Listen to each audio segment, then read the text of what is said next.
Draymond, clearly they're going with you, Kuminga, and Wiggins for big stretches. What's your role in that, and how do you think that's working?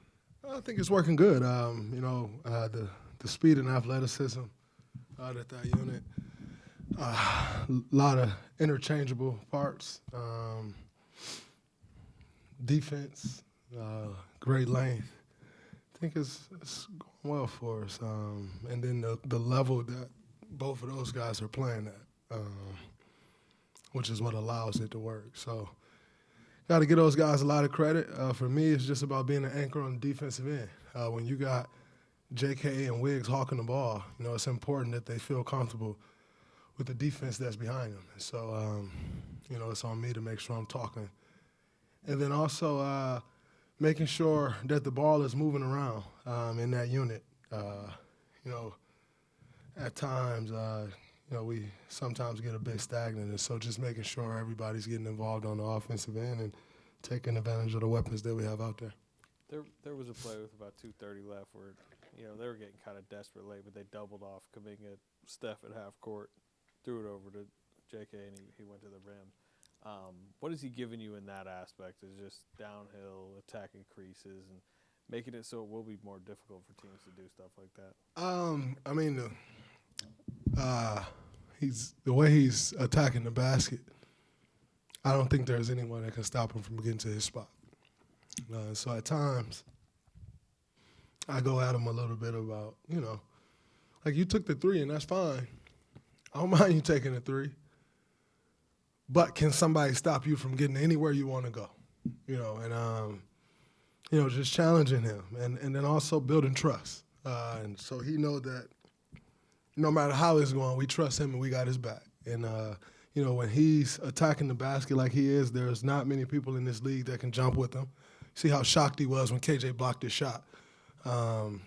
There's not many people that's doing that. And so when you're double-teaming Steph and all those things, and he's getting downhill like that, it's a tough matchup for anybody.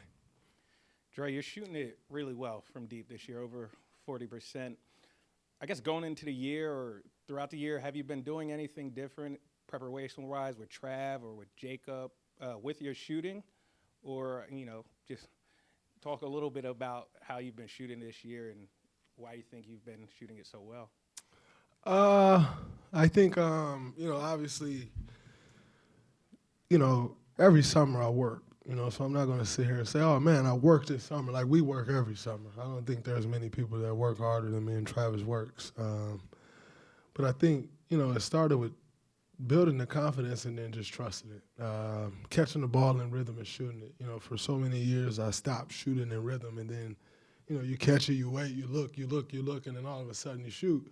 There's no rhythm to that shot, And so I think for me, catching the ball in rhythm, being confident in the shot, and then it also helps when your teammates and your coaches are confident in it as well.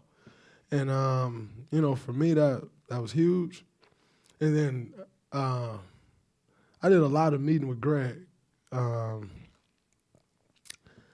our staff just about my shooting and the thought process behind it, because a lot of times it's very mental, sometimes more mental than physical, and so I did a lot of work on the mental aspect of it as well, and just trusting my shot and knowing that, forget the shot, make the right play, and I think for me, that was great for me, to look at it through a different lens, and, it's been working for me.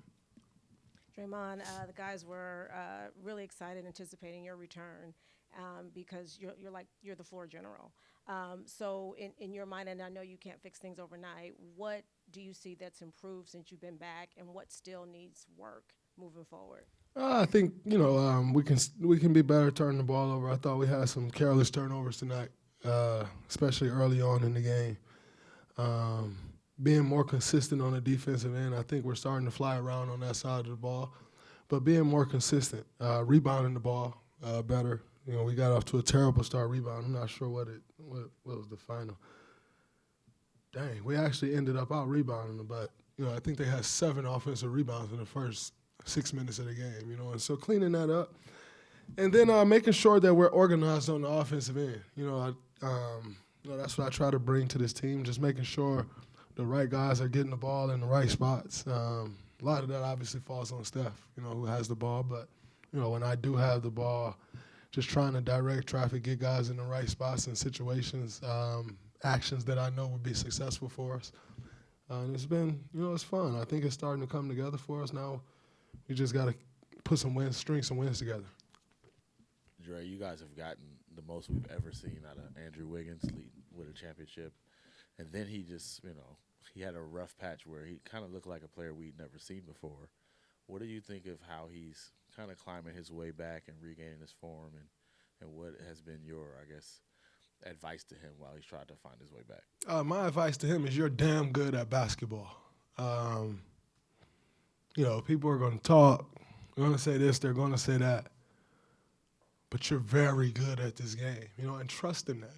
Know that, you have our trust, so it's not that. The lack of trust isn't coming from inside this locker room, so who cares what anybody else thinks? What we need is an aggressive Andrew Wiggins, looking to get downhill, raising up to shoot the ball with confidence, and he's been doing that. There was never a doubt for me on what level he can play at. We know what he's capable of. And it's just about getting back to that. I know what it's like to struggle with confidence. All of a sudden, you hit a rough patch and confidence starts to wane. I know what that feels like, and so you just try to be for him what you'd hope somebody would be for you when you're struggling with your confidence. And, that's what I try to do. Always bring that positive reinforcement. And it's not just me. Jacob Rubin is in his ear all day, every day, and just trying to pull out of him what we know is there. And then Wiggins has taken the onus on himself to be more aggressive, to put the work in, and the results are showing for him. So we just need to make sure that he keep playing with that same aggression. Draymond, typically in the past, you playing at the center has always been one of the top lineups, but Steve has always tried to kind of limit your minutes at the 5. It seems like right now you guys are leaning into that a lot. Do you feel comfortable with the remainder of the season, like being able to, play more minutes at the 5? Because people do talk a lot about you guys being an older team. Yeah, I'm comfortable. I've always felt comfortable playing the 5. Not every night do I have to battle with Joel Embiid, or Anthony Davis or Joker. So, there's obviously those guys that, present a different challenge than most you see around this league. But, we kind of don't have the space to not go to what we feel is best. We're 20-24 after tonight, so got to roll with what you think is the best lineup. And right now that lineup has been working for us, so, we have to, as players, make sure we continue doing the things that's making that lineup successful. Piggybacking off Marcus's question, what's been your approach to hyping up or mentoring Kuminga as he sort of, earlier in the season, struggled with his role and now getting more minutes, getting more of a role? How have you been in his ear and helping him?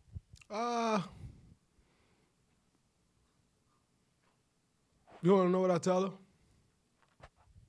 There's nobody in the world that can stop you. And then he believe it. And he go and show that there's no one in the world that can stop him. I think trying to, show him different things when the opportunity presents itself, but yet also not over-talking to him, not making him think about everything. All players don't need to think about everything. That's not everyone's role to think about everything. I think for me, I try to show him different things that I know or that I pick up on that he can possibly pick up on and that'll make a difference for him.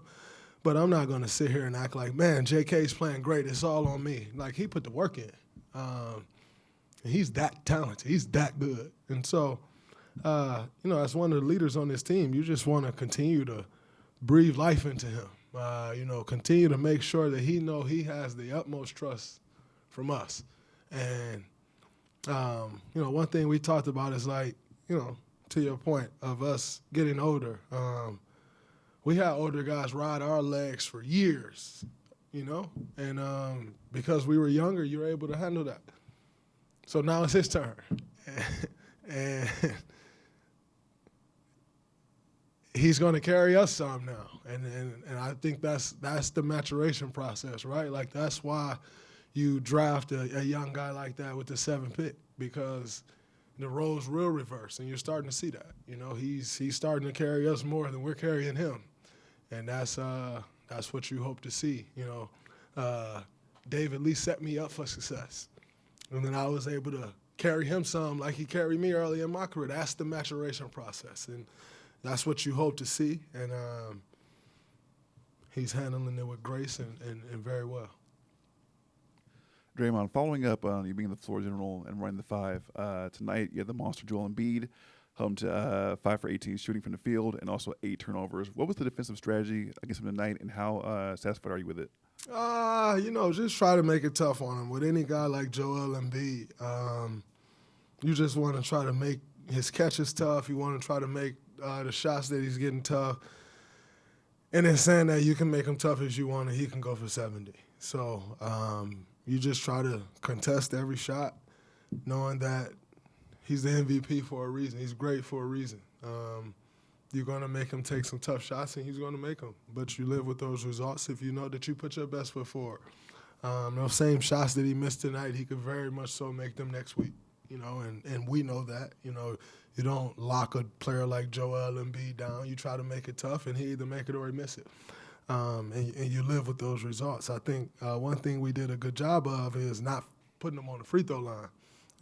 You know, he's an animal and very tough to guard. So if you put him on the free throw line and allow him to get a rhythm, you have no chance. And so I thought we did a good job of defending him without fouling. But like I said, it's a total team effort. There's never going to be one guy that's going to shut Joel down. And more times than not, there won't be a team that'll be able to shut him down. So. Steve mentioned that you guys are doing some things differently. Didn't say very specific. You can tell maybe a little more isolation.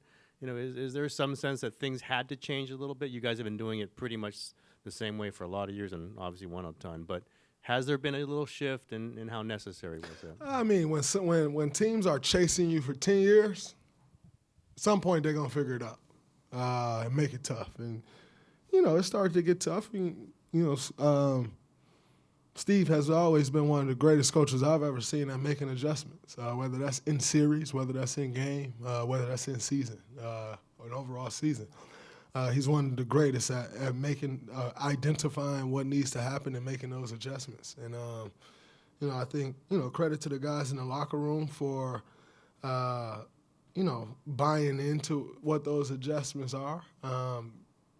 As you can see, as the season has gone on, some roles have changed, and yet everyone's buying into that. And so I don't think it's necessarily just like, we want to go ISO here, but also understand that you got to take some of what the defense give you. And then, when you start to take what the defense give you, what you ultimately want to get to then opens up more. So I think that's what we're trying to do.